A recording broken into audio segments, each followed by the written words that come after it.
Welcome to mid day news. ఇక details చూస్తే పశ్చిమ బెంగాల్లో ఘన విజయం సాధించిన బీజేపీ ప్రభుత్వ ఏర్పాటుకు సన్నాహాలు చేస్తోంది.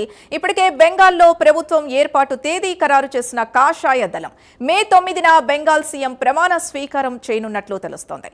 బెంగాల్ సీఎం రేసులో సువేందు అధికారి, దిలీప్ ఘోష్ ప్రధాన పోటీదారులుగా ఉండగా కేంద్ర పరిశీలకులు, రాష్ట్ర నాయకులు అభిప్రాయాన్ని కూడా పరిగణలోకి తీసుకుని అగ్రనాయకత్వం నిర్ణయం తీసుకోనుంది.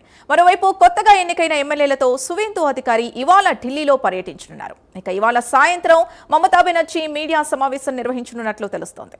తాజా ఎన్నికల్లో ఓడిన దీదీ బెంగాల్ ప్రజల్ని ఉద్దేశించి మాట్లాడనున్నారు.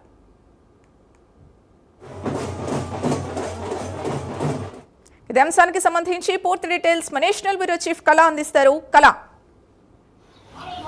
పశ్చిమ బెంగాల్ కి సంబంధించినటువంటిది నూతన ప్రభుత్వం దిశగా ఏర్పాటు దిశగా 9వ తారీఖు ప్రమాణ స్వీకారము. బెంగాల్ కి సంబంధించినటువంటి సీఎం అభ్యర్థి కూడా మరి దాదాపు ఒక 48 గంటల్లో చాలా కీలకమైనటువంటి సమావేశాలు. ఒకవైపు పశ్చిమ బెంగాల్ కి సంబంధించినటువంటిది నూతన ప్రభుత్వం ఏర్పాటు దిశగా ఇక్కడ ఏదైతే అంటే వేదిక అనుకోవచ్చు, దీనికి సంబంధించినటువంటిది ఇక్కడ టీఎంస్ కి సంబంధించినటువంటి కార్యాలయాలు కూడా ఇటు బీజేపీకి అంటే ఆయా జిల్లాలకు సంబంధించినటువంటి అన్ని ప్రాంతాల్లో కూడా టీఎంసీ వారికి బీజేపీ వాళ్ళకి కూడా ఆఫీసులు అప్పగిస్తున్నటువంటిది ఒకవైపు జరుగుతుంది. మరొక వైపు ఇటు బీజేపీకి సంబంధించినటువంటి ప్రమాణ స్వీకారమే చాలా ప్రధానంగా ఇప్పుడు బెంగాల్కి సంబంధించినటువంటి కీలక నేతకే అంటే సీఎం అంటే పదవి అన్నటువంటి ఏదైతే ఇటు అంటే ప్రధాని నరేంద్ర మోడీ ఇక్కడ భారీ బహిరంగ సభల్లో చెప్పినటువంటిది అనుకోవచ్చు. చాలా సందర్భాల్లో బెంగాలీ వ్యక్తికే ఇటు ముఖ్యమంత్రి పదవి అన్నటువంటిది. అందులో భాగంగానే గెలిచినటువంటి ఎవరైతే ఎమ్మెల్యేలతో పాటు ఇటు సురేంద్ర అధికారి ఇటు ఢిల్లీకి కూడా వెళ్తున్నారు. చాలా కీలకంగా అటు ప్రధాని నరేంద్ర మోడీని, కేంద్ర హోంశాఖ మంత్రి అమిత్ షాని కూడా అటు జాతీయ అధ్యక్షుడు నితిన్ నబీని కూడా కలిసే విధంగా కూడా మొత్తం అంతా కూడా ఇక్కడి నుంచి గెలిచినటువంటి ఎమ్మెల్యేలందరూ కూడా ఇటు ఢిల్లీకి బయలుదేరుతున్నారు. 9వ తారీఖున జరిగేటటువంటి ప్రమాణ స్వీకారము ఎవరు అన్నది మాత్రము ఖచ్చితంగా ఇక్కడ అంటే సురేంద్ర అధికారి కూడా నిన్న రాత్రి గెలిచిన తర్వాత మీడియా ముఖంగా ప్రశ్నించినప్పుడు నేను ఒక కార్యకర్తను మాత్రమే, ఇక్కడ నేను వాళ్ళు ఇచ్చినటువంటి బాధ్యతను నిర్వర్తించాను, 2 చోట్ల గెలిచాను, అది అంటే సీఎం పదవి అన్నది మాత్రము అది పెద్దల నిర్ణయం ప్రకారంగా ఉంటుంది బీజేపీలో అన్నటువంటి కీలక వ్యాఖ్యలు.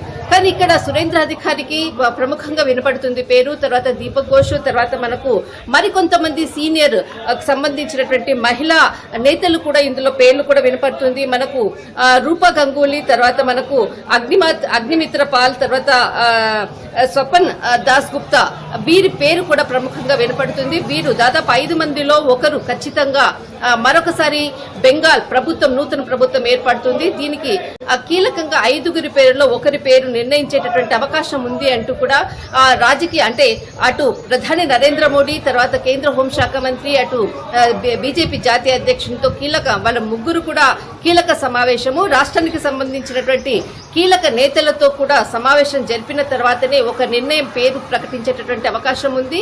కానీ ఇక్కడ గెలిచినటువంటి అందరితో కూడా ఎమ్మెల్యేలతో కూడా ఢిల్లీకి ప్రయాణం అవుతున్నారు.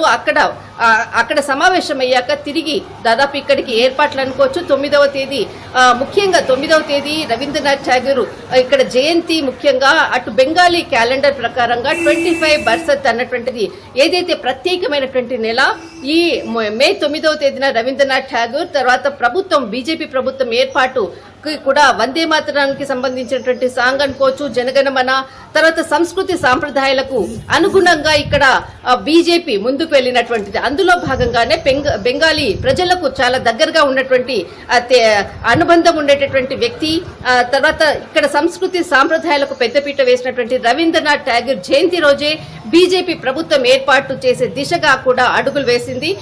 అందులో భాగంగానే కీలకంగా కూడా మరికొద్ది గంటల్లో కీలక పేరు అంటే సీఎం ఎవరన్నది కూడా లాస్ట్ వరకు కూడా ఎప్పుడు సస్పెన్షన్ అన్ని రాష్ట్రాలది కూడా చూసాము. అదేవిధంగా బెంగాల్కి సంబంధించింది కూడా కీలక పేరు కొన్ని గంటల్లో ప్రకటించేటటువంటి అవకాశము. వేదిక ఢిల్లీలో చాలా కీలక సమావేశాలు జరుగుతుంది. మరొకటి ఇటు కొద్దిసేపట్లో అటు ఓటమి చవి చూసినటువంటి మమతా బెనర్జీ కూడా చాలా కీలకమైనటువంటి సమావేశము 4 గంటలకు ఆమె నివాసంలోనే కాళీఘాట్లోనే ఈ రోజు సమావేశాన్ని ఏర్పాటు చేసింది. ప్రత్యేకమైనటువంటి మీడియా సమావేశం ముఖంగా కూడా ఆమె కొన్ని అంశాలను కూడా ప్రత్యేక అంశాలను కూడా ప్రకటించే అంటే ఒక చెప్పేటటువంటి అవకాశం ఉంది. ఇందులో దాదాపు నిన్న రాత్రి కూడా కొన్ని కామెంట్ చేసింది. మొత్తం మీద ఒకవైపు అంటే గవర్నర్కి కలిసి రాజీనామాను కూడా సమర్పిస్తుంది అన్నటువంటిది కూడా ఉదయం కూడా కొన్ని వార్తలు వచ్చాయి. మొత్తం మీద మాత్రము ఈ రోజు ఒకవైపు కీలక సమావేశము, మరొక వైపు బెంగాల్ ప్రభుత్వం సంబంధించినటువంటిది బీజేపీ ఇక్కడ సీఎం ఎవరన్నది మాత్రము మరి కొన్ని గంటల్లో ఇక్కడ అంటే ఢిల్లీ వేదికగా జరిగేటటువంటి సమావేశాలే చాలా కీలకం. కళ అంటే 5 పేర్లున్నా కూడా ప్రధానంగా సువేందు అధికారి, దిలీప్ ఘోష్ ఇద్దరు పేర్లే ప్రధానంగా వినిపిస్తున్నాయి. ఇలా సో ఎవరికి కొంచెం ఎడ్జ్ చూసుకుంటే ఎవరికి ఎక్కువ అవకాశం ఉందనుకోవచ్చు? అయినా కానీ ఇక్కడ మనకు మహిళలకు పెద్ద పాత్ర వెయ్యాలి అన్నటువంటిది బీజేపీ మనము ఢిల్లీకి సంబంధించినటువంటి మహిళా సీఎం ని ప్రకటించిన సమయంలో కూడా అప్పుడు కూడా అక్కడ చాలా గ్రౌండ్ లెవెల్లో వర్క్ చేసినటువంటి సీనియర్ నాయకులందరూ కూడా ఉన్నారు. కానీ ఇక్కడ కూడా మహిళా నేతలు కూడా ఇక్కడ కూడా ఉన్నారు. మహిళా వ్యక్తులకు ఇక్కడ ఏమన్నా ఇచ్చేటటువంటి అవకాశం ఉందా? ఎందుకనంటే మమతా బెనర్జీ కూడా ఆమె ఒక మహిళ ఉండి దాదాపు 15 సంవత్సరాల పాటు ఇక్కడ పాలించినటువంటిది. అంటే ఇక్కడ మహిళలకు మేము ఇంపార్టెన్స్ ఇస్తున్నాము అంటూ కూడా ఉన్నటువంటి ఒక చెప్పేటటువంటి అవకాశం కూడా ఉండేటటువంటి అవకాశం ఉంది. మరొకటి ఇక్కడ అంటే మమతా బెనర్జీతో డి అంటే డి అన్నటువంటిది ఒక అగ్రెసివ్ గా పొలిటికల్ జర్నీ చేసినటువంటి సురేంద్ర అధికారి కూడా చాలా కీలకము. 2 ప్లేసుల్లో కూడా ఆయన విజయం సాధించి తనకు ఇప్పుడు సీఎం పదవికి ఒక అడుగు దూరంలో ఉన్నటువంటి వ్యక్తిలో మొదటి పేరని చెప్పవచ్చు. కానీ ఇక్కడ ఒక మైనస్ కూడా ఉంది. ఎందుకంటే ఆయన ఒక టీఎంసీ పార్టీ నుంచి వచ్చినటువంటి వ్యక్తి. ఇది ఒక తన మైనస్ అని కూడా చెప్పవచ్చు. మరొకటి దీంట్లో సీనియర్ గా బీజేపీ పార్టీని గ్రౌండ్ లెవెల్ నుంచి కూడా ముందుకు వచ్చినటువంటి ఇక్కడ భట్టాచార్య ఉన్నారు, తర్వాత దీపక్ ఘోష్ ఉన్నారు, చాలా కీలక నేతలు కూడా ఉన్నారు. బహుశా వీళ్ళకి కూడా పార్టీకి సంబంధించినటువంటి ఆర్ఎస్ఎస్ పెద్దలకు అనుగుణంగా దగ్గరగా ఉండేటటువంటి వ్యక్తులు వీళ్ళు కూడా ఉండడంతో ఒకవైపు ఆర్ఎస్ఎస్ కి దగ్గరగా ఉన్నటువంటి వ్యక్తుల పేరే ఏమన్నా ఫైనల్ అయ్యేటటువంటి అవకాశం కూడా ఉంది.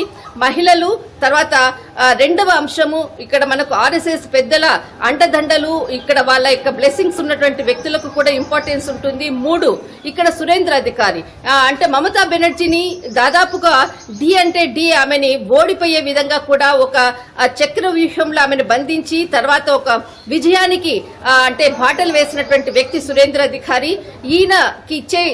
ఈయనకి కూడా ఇచ్చేటటువంటి అవకాశం ఉంది. మొట్టమొదట సురేంద్ర అధికారి ఈ రోజు మొత్తం అంత టీముని తీసుకుని ఢిల్లీకి వెళ్తున్నారంటే ఒక నాయకత్వ లక్షణాలు ఉండే విధంగా ఆయన ముందుకు వెళ్తున్నాడు అన్నటువంటిది కూడా ఇక్కడ ఒక పొలిటికల్ గా మనం చెప్పేటటువంటి అవకాశం ఉంది.